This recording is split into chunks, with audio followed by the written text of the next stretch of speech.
हम जल्दी में थे और हमें एक जनाजे पर पहुंचना था। आगे ट्रैफिक वाले ने हमें हाथ दे दिया।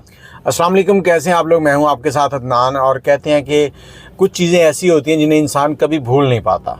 आज सुबह हम लोग फ़र्स्ट टाइम घर से तैयार होकर निकले और हमने पहुंचना था तुलंबा, जहां पर मौलाना तारक जमील साहब ने एक NGO टाइप सिस्टम शुरू किया जिसमें बेवा ख़वातीनों को रोज़गार दिया गया है।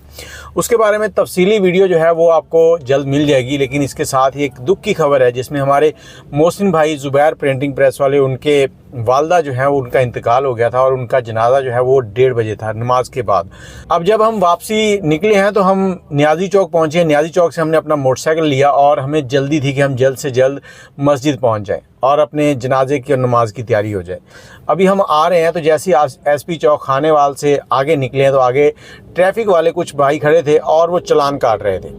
हमें इशारा किया गया, मेरा हेलमेट भी था, मेरे मोटरसाइकिल पे शीशा भी लगा हुआ था और उसके साथ ही मेरे मोटरसाइकिल की नंबर प्लेट्स हैं वो भी कंप्लीट थी।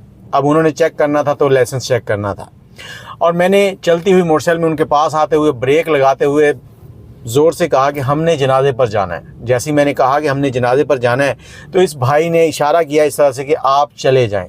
और मुझे उसका ये अमल जो है ये देखकर बड़ी खुशी हुई और मैं इस नौजवान को अप्रिशिएट करना चाहता हूं जिसके लिए मैंने ये वीडियो बनाई है कि कई बार हम लोग मजबूरी में होते हैं, हमें जल्दी होती है और ये लोग हमसे इतना कोऑपरेट करते हैं कि इनको सराहने को दिल करता है।